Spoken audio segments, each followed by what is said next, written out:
You're listening to Precinct 444, a podcast network from the National Law Enforcement Museum. Hello, I am Charles Fulcher, Director of Programs and Innovation for the National Law Enforcement Museum, here with some of my colleagues to announce a brand new podcast network that we're calling Precinct 444. How's everyone doing today? Pretty great. Good. Doing well. All good. Nice, good stuff. So, first things first, who are we? That's a good place to start. The National Law Enforcement Museum opened in 2018 and is located at 444 East Street Northwest in Washington, D.C., hence Precinct 444. The museum is dedicated to telling the story of American law enforcement, which is a complicated story spanning about 18,000 different law enforcement agencies in the United States. Our museum aims to expand and enrich the relationship between law enforcement and the community through educational journeys, immersive exhibitions, and insightful programs. But our museum isn't the only piece of our little puzzle here. In fact, it's one of three pillars that are part of our larger organization. The first of those pillars is the National Law Enforcement Officers Memorial, which was dedicated in 1991 to honor officers who have fallen in the line of duty. Today, there are 23,229 names inscribed on the memorial, which is located right across from the museum here in Washington, D.C. Aside from the museum, our other pillar is what we call Officer Safety and Wellness, which covers all of our efforts to keep names off the memorial wall and enhance wellness for officers across the country. So, here we are. Each facet of our organization has some great content to share, and we thought we would join the podcast revolution with our own approach. Let's go around the horn and get a sense of what that will look like, or I guess more accurately sound like. Christopher Mitchell is here. Hey, Chris, how's it going? Hey, it's going great. I'm excited to talk about the podcast and all we have to offer. Chris is our manager of digital content and strategy and is producing the podcast. Chris, what do you think we'll be able to offer through this medium? What gets you excited about creating a podcast? Well, I think the podcast gives us another opportunity to expand our reach here at the museum rather than having a brick and mortar space like we do have.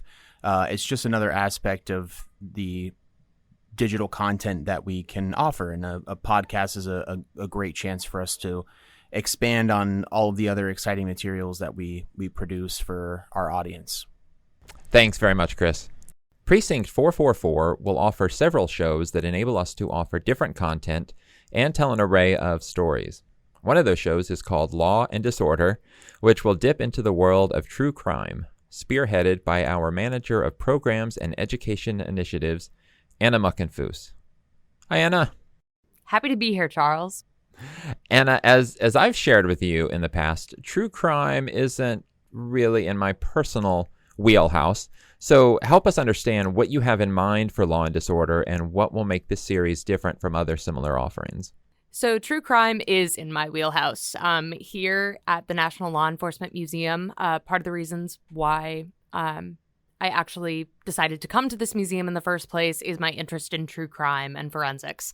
There's a fine line between sensationalizing true crime and really kind of looking at some of these cases and saying, how did that change the way that we do law enforcement? How did that change the way that we try cases or in our court system, or even what we share with the media about what's going on in a court case?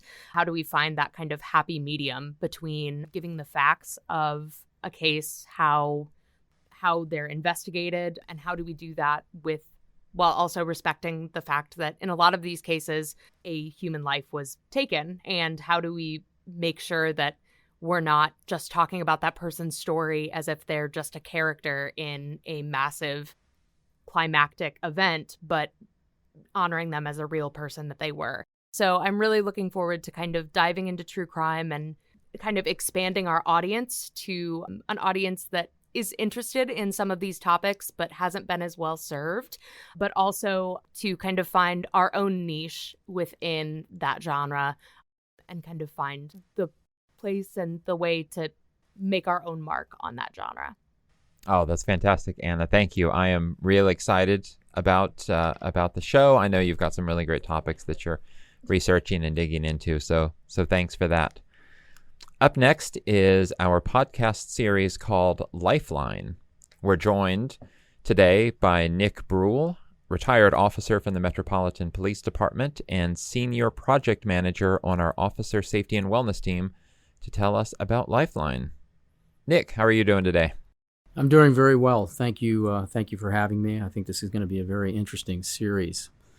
So Lifeline is going to talk about that third pillar that you mentioned with regard to officer safety and wellness. We do want to keep names off the wall. There are far too many names on the wall, and I think it's incumbent upon us to do the best we can to use the information and resources we have here at the Memorial to try and make it safer for our law enforcement officers who serve out there. Wellness is a big category. You'll hear a lot about wellness, and for law enforcement, wellness covers everything from physical fitness to mental health to retiring to financial health to spiritual health. It runs the gamut. And then, of course, officer safety deals with not only just tactical safety, but things like roadside safety and risk management. In fact, just this week, we're going to put on a major traffic safety summit to try and address some of the things that are continually happening on the roadways that are taking officers' lives. There are a lot of preventable incidents that occur out there on our highways and behind the wheel of these patrol cars. So the OSW program, the Officer Safety and Wellness Program, also interfaces with a lot of other agencies around the country, as well as other small programs. Every sort of pocket of the United States has little groups that get together to try and prevent suicides there, to enhance training, or to provide resources for injured officers. So we do our best to work with them. And as I said, and as you mentioned earlier, we try to keep names off the wall. Thank you so much, Nick. The work of OSW, Officer Safety and Wellness, is fantastic and important. Really appreciate all that you bring to the organization, and I'm thrilled that we'll be able to expand the reach of that work through the podcast platform. One final show to tell you about is what we're calling Encore. One of the great things about the museum is the conversations and programs we're able to facilitate with leaders in the field. With our Encore series, we will look back at some past programs and discussions to bring them to a whole new audience. There's definitely some great content coming your way here through Encore. So that's what we'll be starting with, but we'll also have other topics and shows coming up as we move forward and get our footing in the podcast world. We're so glad to be able to offer this content, and we hope you enjoy listening as much as we enjoy creating it.